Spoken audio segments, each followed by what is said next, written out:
Hey, what's up? What's up? What's up? What is happening, YouTube family? This is Apostle Benny, Apostle Dr. Benny, uh, coming at you again. Supposed to have been here Monday, today Tuesday. Supposed to have been here yesterday. Man, this weekend was kind of rough for me to recover, and so I had to recover. Not the Cowboys game, not the Cowboys game. That wasn't rough for me. I kind of expect this mess from them after week two. Just like if the Giants beat them Thursday, I have no qualms about it. I think until we can hit rock bottom and people stop going to the games, stop spending the money with Jerry Jones, maybe he'll think about the product that he puts on the field. I mean, he has good pieces, but he, you know, I used to kind of take up for him because it's his product, it's his team. He can do what he wants, and all that is true. But he should want to win too. But the things that we see him doing, the meddling with his players and messing with them psychologically, he that's not something new for him. This is something that Jerry's done. Think back to Emmitt Smith, 1992. Think back to 1993 with Charles Haley and Emmett was doing the I don't know if we call it a holdout or what, but Emmett wasn't trying to show up till they hooked up his contract. And we went 0 and 2. Matter of fact, we're the first 0 and 2 team to go to the Super Bowl and win. We went 0 and 2, and Charles Haley put his hand through the wall because we couldn't run the ball. And he was like, "Man, you need to do something to get Emmett back in here." I don't know if that scared Jerry Jones or if he just came to his senses. But until that happens, and you see it going on with Micah Parsons now. Micah's not happy with this mediocre crap that we've been going through for the last 30 years. This isn't something new. We look good. He gets all his talent, and it keeps us above water. But we haven't been able to finish the deal. We have in the. Let me tell you what it takes to finish the deal. It takes a family. It takes togetherness. It takes a team that's on one accord, and that's what Mike is asking for. A team that's on one accord. I don't know why him and D Law was going at it, and except for if D Law has just been indoctrinated because he's been here so long that it's like his team, the Hot Boys, and all this and that. Hot Boys ain't did nothing though. They just hot. They hot. And where I come from, being a hot boy, that's not a good thing. I don't know why they picked that hot boys thing anyway.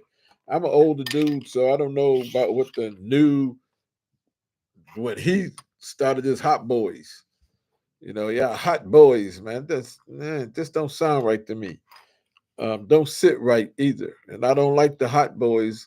I want some doomsday. I want some doomsday 2, doomsday 3, 4, 5, 6. That's what I want. Drop the hammer. And D Law's been one of our best players, but I don't know, man. All this cowboy stuff and when I say cowboy, I mean out the pocket to where you're not doing your job as a defensive player and you're trying to play Superman, like Micah said. We don't need any Supermans. If they would play the game, Micah would be Superman. And maybe that's what they scared of. I don't know. But Jerry Jones is famous for sabotaging his own team. He don't understand how he's doing it because Jerry is a successful businessman, and nobody in their right mind could look at Jerry and say, "You're unsuccessful," because he is. He's very successful, very successful. I remember the NFL when Jerry came to it, and so Jerry has done.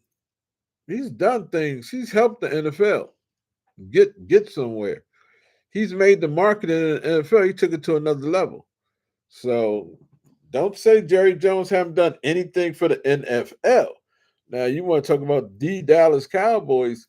Jerry Jones did something for the Cowboys because they're worth more than what they were when he bought them, but that's something for him. You know, however much they're worth means nothing to us as fans. Their worth doesn't do anything on the field. We want to see a good product on the field. I pray that people just stop going to the games. Let the man look. I can't stand the Saints. Of all the teams in the NFL, the Saints and their fans I dislike the most. And I'm a Cowboy fan living right outside of Washington, D.C., Washingtonian, born and raised in Washington, D.C., and the DMV. This uh actually for me it's just DM. No V. I didn't grow up in V. I grew up in District of Columbia in Maryland. So and Prince George's County is like big southeast. So it was really all D for real. But no Diddy. That's pause. All that stupid stuff you youngers got going on now. But it's only stupid to me. It ain't stupid for y'all. It's stupid for me. I'm an older dude. I like being older. What we were doing was stupid to them, to the older people then. So it means nothing that is stupid to me. Uh, but I really do hope that people just stop going to the games. I hope from when I looked at the schedule. Let me see if I can find it. I've looked at the schedule and I do believe that I might not see it on here. I had to redo, I mean, start all over with my iMac and my iPad. I don't know what in the world Apple got going on to where you can't. My iPad cannot hold apps. You got to download an app every time you want to use it, and then it tells me it's not enough room. They want me to buy some iCloud storage, and I'm not doing it. So I redid everything. I lost some stuff because I like to use my Google Drives, and that's what I use. So if I'd have started with iCloud, then I'd be using iCloud, not Google Drives. I'm not paying for storage in 2, 3 places. One place is enough for me. They want to put stuff in iCloud as a favor. That's on them. They just want to hold my information. So let me see. I'm trying to find something here. I haven't looked at the Dallas Cowboys on this iPad.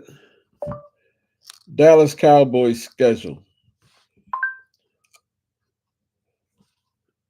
Okay. I don't got us winning too many games. I'm gonna tell you that now. Well, let's take us on. I really don't have us winning too many games. You know, you used to be able to just go and see what you want to see. Now I gotta look at all this other stuff. Oh, it's coming slowly. All right, September 26th, 8:15, Thursday, East Rutherford, New Jersey, MetLife. I got us losing. Pittsburgh, I got us losing. We definitely not physical enough to deal with them. Sunday, October the 13th. The Sixers at Pittsburgh. October the 13th. Arlington, Texas, AT&T, Dallas Cowboys versus Detroit. Detroit should beat us. San Francisco, there's no question. The 49ers should beat us. Atlanta, Georgia, the Falcons should beat us. Dallas Cowboys and the Eagles. I don't know. I don't know what the Eagles are. I don't know what the Cowboys are. Uh, but the Eagles, I got us splitting this year. We're going to split again. We'll probably split with the Giants. I let me see. Landover, Maryland, Washington Commanders. Oh, wait a minute, I skipped a big game. After the Eagles is Houston. We're not going to beat Houston. They're too together as a team for us to beat.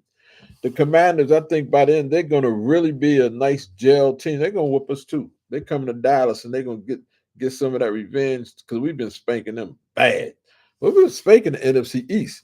But NFC East, now it's our time. Y'all come on and kick us. Kick us. Because we lunching right now. We fried right now. Who we play after the Commanders? Play Giants. Hold on.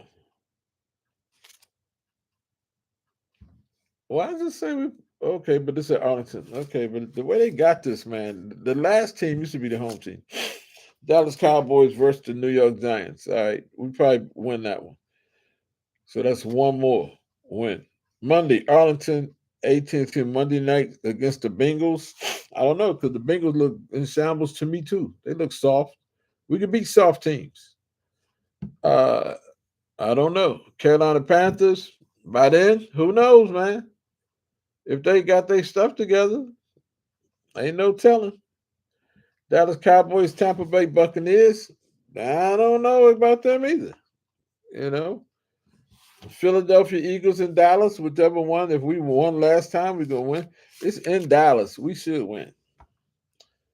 The Commanders, I think they're gonna sweep us. I think the Commanders are gonna sweep us. They're playing together. If they still playing together, by then they might be broke up, quarterback hurt, and all kinds of stuff. So I'm just giving you an outlook for this, for right now, for the way things are. Um, hey, what's up, Zena? If you watching, how you doing, Zena? She tells me she watches my YouTube videos on this channel, but I don't think she watched live because it says there's no one watching live and there's no likes. Let me like it so at least get one like. Good grief. Can I like myself? No. All right. Hey man, really would love for you guys to like and subscribe. Like and subscribe. Thank you. Um, the next one is what? It says Stadium Club Restaurant AT&T Cowboys versus Commanders. VIP parking AT&T Cowboys versus Commanders. Last Dallas Cowboys versus Commanders. That must be the last game. They got all these things for this last game. Anyway, so I maybe three more games. If we win 2 or 3 more games, it'd be great. That means we lost a lot. That means that Jerry Jones he might do something. Well, at least it'd be better than us coming up winning 12 games and he don't do nothing. Because we just not together. We're not playing as a team. We're not playing as a family, and that's what it takes to win a Super Bowl. Ask Emmitt Smith. Ask Michael Irvin. Ask Troy Aikman. Why they still tight? Why they still tight? Huh? Ask them. It's not like they got tight after. They got tight then. Even Ken Norton, the people who were on the team that went to other teams, still they still family, man. Deion Sanders. Everybody look at him like a cowboy. He wasn't no cowboy. Deion Sanders was an Atlanta Falcon and a 49er. Then he came to the Cowboys. Atlanta hated the 49ers, so he went there. The 49ers hated the Cowboys, so he went there. The Cowboys hated the Redskins at the time, so he went there. The Redskins and Baltimore clashed because of the proximities, and he went to Baltimore. Deion's been a mercenary from day one. So anyway, I look at Deion Sanders as a 49er or Atlanta Falcon. I think that house in Atlanta, that's what he said. This is the house that Deion built in Atlanta. I don't know about the new one, but the old Fulton County Stadium, that was Deion's joint. Uh, this new one, I don't know. That's like B. John's joint now. So anyway, I don't have us winning too many more games. I do not have us winning too many more games. You know the funny part is, for the last 2 weeks, Cowboys got roasted. I have five. One, two, three, four, five fantasy football teams. For the last 2 weeks, I've lost 0 games. All 5 of my teams have won. I got Cowboy. I got Dak Prescott. I got Ferguson. I got I'm talking about some of my teams. I have CD Lamb. I have Dallas defense and the kicker. and the Dallas defense ain't did nothing. They've been losing points, -1, minus this and that. And I'm like, wow. The one league that I'm in where it's totally my friends that we basically know each other. I'm like in second place now, and my team is supposed to be crap again. Like last year, they said I was the worst team in the league, and I won it. I won the Super Bowl, and we'll see what happens this year. I don't know. I don't know about winning the Super Bowl, but they say I'm bad, but I ain't that bad. My team's not that bad yet, so we shall see. I didn't want to stay on here too long. How long I've been going? 15 minutes. Just talking about the Cowboys. I ain't said nothing about Diddy and his problems and all the crap he going through because I see all these videos and all of them basically saying the same thing. I haven't seen anybody bring any news. I did see a new lawsuit that came out yesterday or today, from some young lady. But all of these clickbait joints, man, the list is out and this one, that, and I did see some disturbing stuff about allegedly Will Smith doing allegedly some stuff, and uh, the thing that interests me though, my wife was telling me about um, Tony Evans. Was Tony Evans and Geno Jennings fighting? I mean, fisticuffs, not spiritual fighting. I mean, physically fighting. Phew. If that's true, that's one of the funniest things I heard in my life. I pray that man, too old man like me fighting. Come on, man. Hey, my man, I wouldn't want to be in a fight ever again in my life. I will shoot you though. I'm telling you that now. I got a gun. I will shoot you. This finger right here work real good. I will shoot you. But all that fighting, man, I'm too old for that. My bones and my body and my muscles, they can't take that.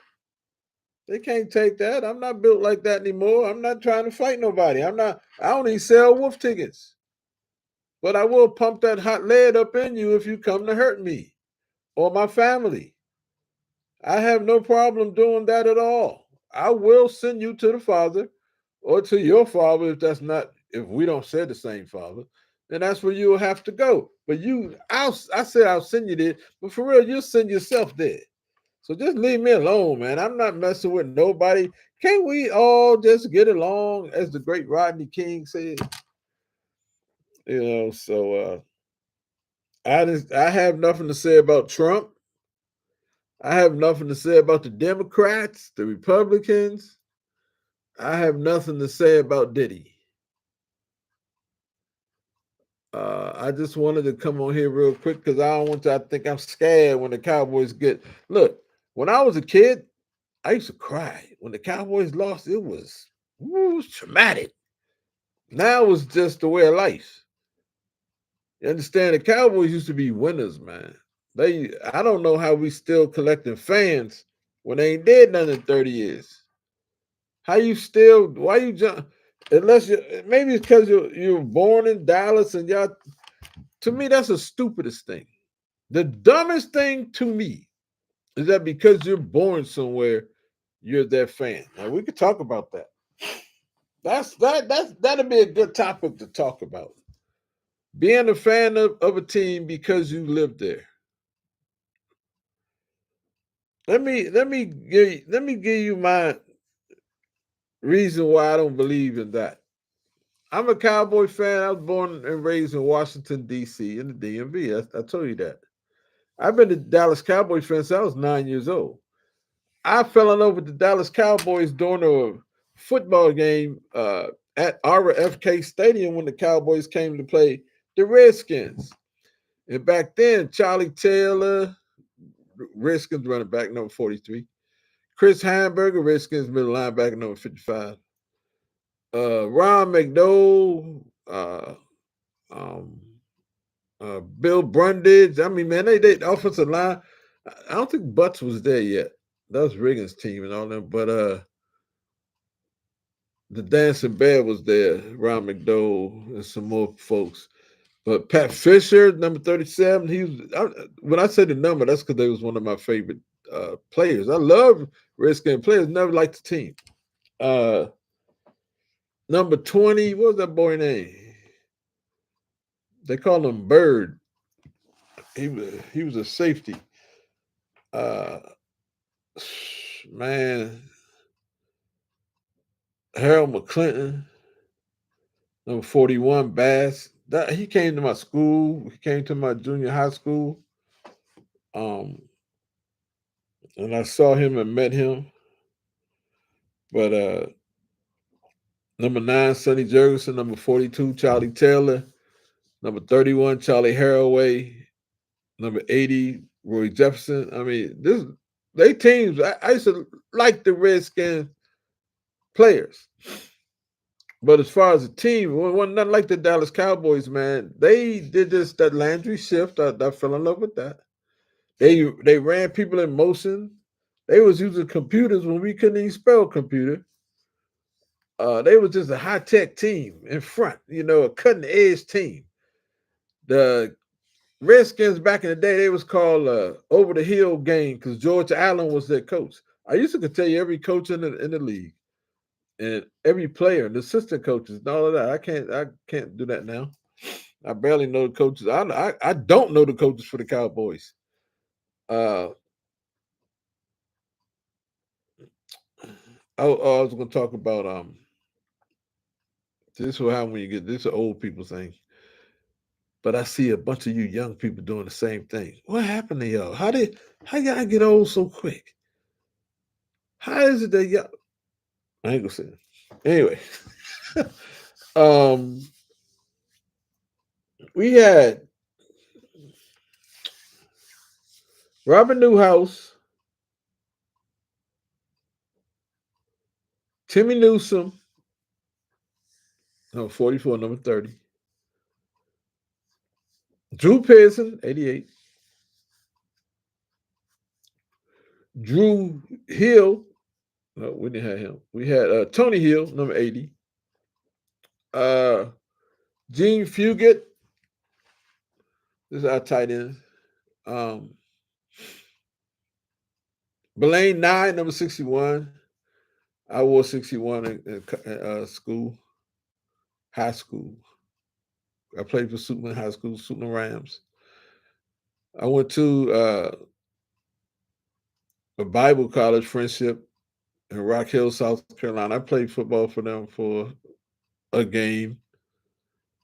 Let me see. Leroy Jordan, number 51. We had Cliff Harrison Waters, 43 and 41.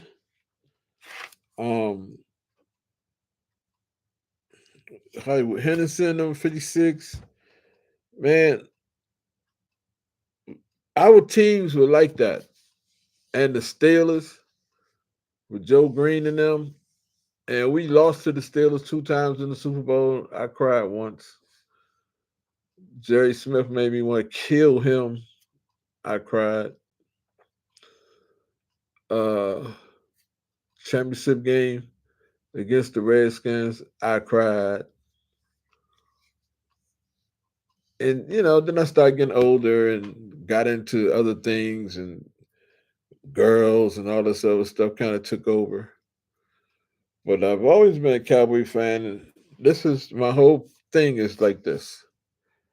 If everybody who played for the Redskins or the Cowboys were from that city and represented the city, I roll with them.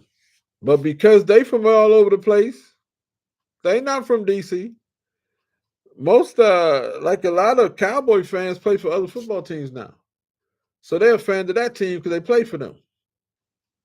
Which I don't blame them. I mean, I'm being a fan of my own team. But I have no allegiance to a Washington team just because I'm from Washington when all the players not. If all the players are from DC, we rep. They don't rep DC, they rep that team. But we think, they rep that team. When I lived in Los Angeles, I used to tell everybody I'm from DC, and I rooted for the Skins out there when I was in LA. Because it was something close to the hood, and I'm gonna rep the hood while I'm out there. In LA at that time, man, I ain't know nothing about gangs and all that. They was all in gangs, and my cousins was like, "Boy, you gonna get hurt out here the way you act." Because in DC, we walked, we went in anybody neighborhood whenever we feel like by ourselves, and you just had to know how to talk and lie and cheat and steal and everything else. And, hey, you had to be a man, deal with it, deal with it. But anyway, so that's my take on rooting for teams. I root for the team I like. I root for the team that was winning and they look good doing it. And the Cowboys look good. The over the hill gang was fat, sloppy, and out of shape dick butts in them. And the Cowboys with nice, neat shirts tucked in. Tom Landry had that fedora. Boy, woo, they look so sharp. And all I know is it got everybody around here was all messed up whenever they came to town. And I loved it. I loved it. And that became my team. That became my team. Drew Pearson with his knock knees, and I was knock knee. And Starback, man, Starback against Sonny Jurgensen. Whoo, boy, Charlie Taylor, Drew Pearson. Come on, man. They used to have some good games, man. And I knew in 1976 when I graduated from high school, I knew. Actually, I graduated in 1976 and a half. I knew that if we got a running back, that's all we was missing. We got Tony Dorsett. I was on Beltway, just coming from Toys R Us. Just bought me a bike. I bought a bike, a 10-speed bike. My father bought bikes for my sisters, but he made me buy all my own stuff. I bought a bike, and I would listen to the radio, and they said that we just drafted Tony Dorsett. I lost my mind. My mother was like, "What's wrong with you, boy?" I said, "Mom, we going to Super Bowl. Mom, we going to Super Bowl. Mom, we going." And guess what, y'all? We went to the Super Bowl. Dorsett was the missing piece. He was the missing piece. We went to the Super Bowl and we won. It was great. We punished Denver. We let Denver have it. 24-10. They had Craig Morton as their called the Orange Crush. That was their little thing. We crushed the crush. So I was stuck after that. So anyway, I'm getting out of here. The Cowboys that I root for today are not the Cowboys that I grew up on. They're like Washington, D.C., where I grew up. That is not the D.C. I grew up in. Chocolate City was where I grew up. That's like, I don't know what that is. I don't know what you call that. It's fake. It's false. It's like fake news. Donald Trump, he calls it a swamp. That's what it's, a swamp. They drain in the swamp. So anyway, if you're not saved, get saved, man. Jesus is the Savior. I believe everybody needs to get saved. I believe that things are going to get worse before they get better. Little things are going to get better. But for us Christian, I call myself a Christian because I strive to be Christ-like, because I follow the teachings of Jesus Christ. Life's not going to be that bad. Even though we're going to experience some stuff, our peace is going to come from the inside. Let me tell you, man, when you got eternal peace, it's not uh it doesn't depend on outside circumstances whether you have peace or not. It's actually when the outside circumstances like all hell break loose and you have peace. And I just listened to an apostle, one of my spiritual father's sons, so he would be my spiritual brother, and he was talking about the secret place, and that's where I believe you experience that peace in the secret place of God. Psalms 91. Psalms 91. So if you confess with your mouth that Jesus is Lord, and if you believe in your heart that God raised Jesus from the dead, that means he lives today and he can affect your life, then you shall be saved. That's Romans chapter 10, verse 9. That's how you get saved. You got to confess Jesus is Lord, confess the Lord Jesus, believe in your heart that God raised him from the dead, that God performs supernatural acts, that God is, and that God is a rewarder of those who diligently seek him. So you need to do that so you can be saved. Because look, we've seen everything rust, everything gets old, everything is you see people, they come and they go. They nothing's permanent here. Well, in heaven things are. And that's our permanent life. This is temporary life. You see it. You see the evidence yourself. Nothing remains the same here. And things don't get better, they get worse. They break down and you gotta get a new one. You gotta go get a new one or you get a new something else. You understand? The permanency of heaven should be enough to persuade you. Nothing on this earth isn't gonna last. So all the tree huggers and people can run around with global warming all they want. This globe gonna get warm.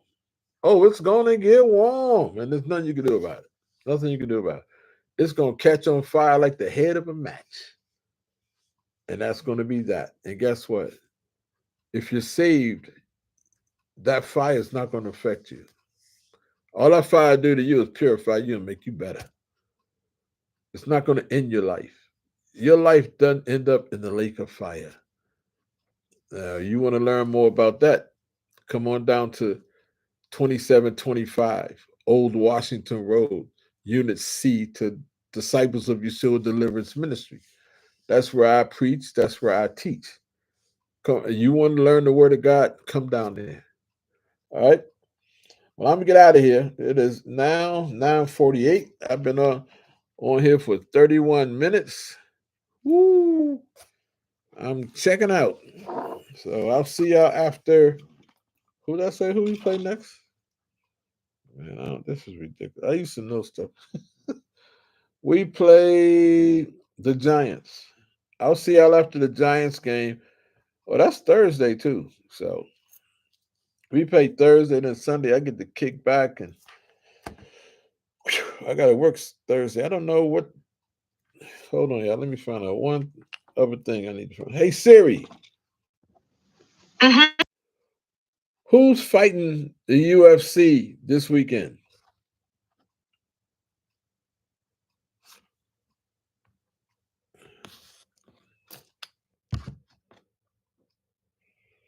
Oh, this looks like some crap. This looks like something I don't even want to see.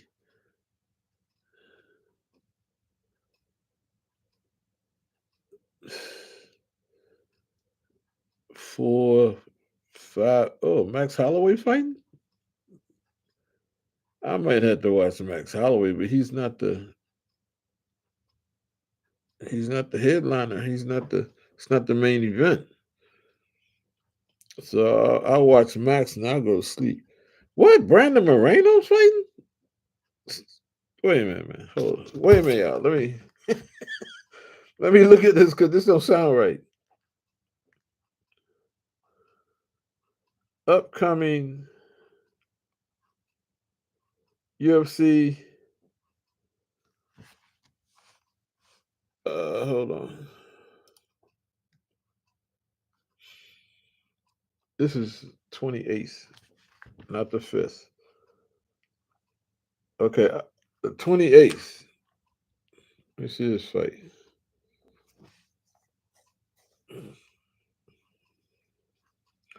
All right, I opened it up now, so I'm in the right place. Let me close this calendar up here.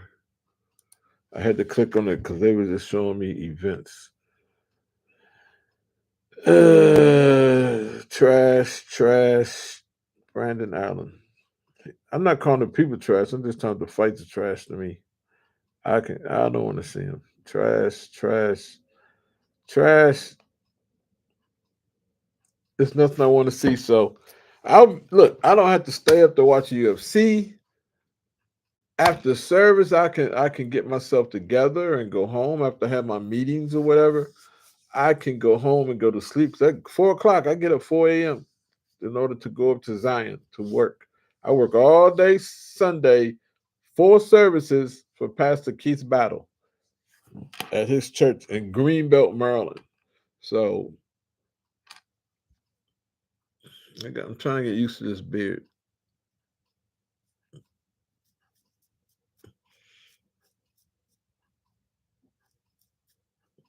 So I can come out the pulpit, come in my office, change my clothes like usual, uh,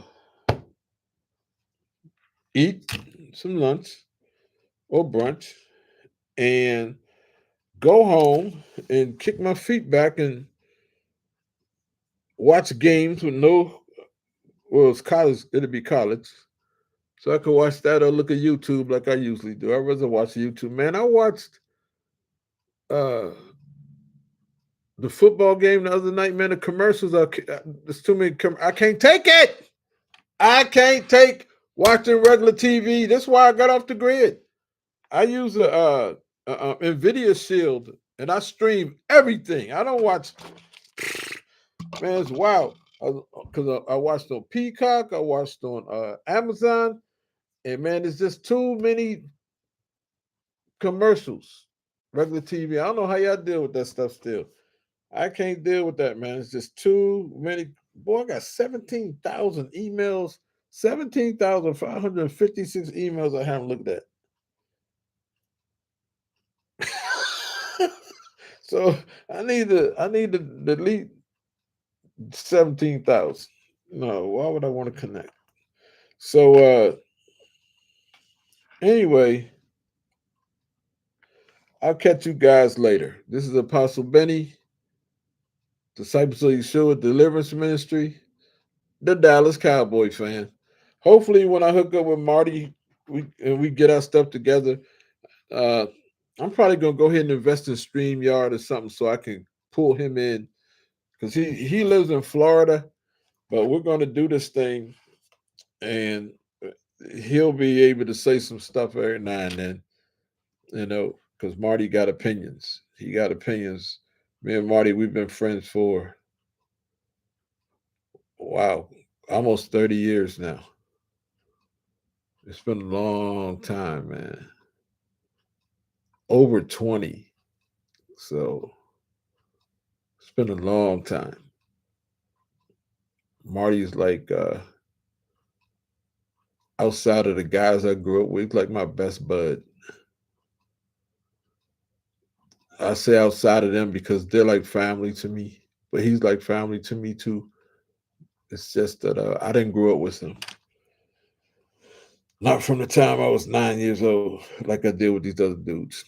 Anyway, Pastor Benny, I love y'all. I catch y'all next. Matter of fact, let's see. When I'm gonna talk to you. I may talk to you Saturday. I may talk to you Sunday, but I know it Monday or Tuesday I will be talking to you. So it may just be once a week until we get our stuff straight. All right. Oh, I tell you what I did like. Gannon Burr. I know y'all don't like who is Gannon Burr? Man, get into disc golf. I love disc golf. I love disc golf. I've been watching it for about 3 years now. I'm a big Paul Macbeth fan. I love Ricky Wasaki. I love Gannon Burr. I love AB. That's my boy, AB. Get into it, man. There's so many personalities I like, from Kevin Jones to Emerson Keith. It's a lot of them, man. Eagle McMahon, Slim. It's a lot. Andrew Presnell, Prezi, and Germ and Yuli and Brody Smith. Man, there's so many. And then the women with Own and Kristen and Missy. Um, man, y'all got to get into it. It's really good. There's not too many. And Cox, Bex, Bex,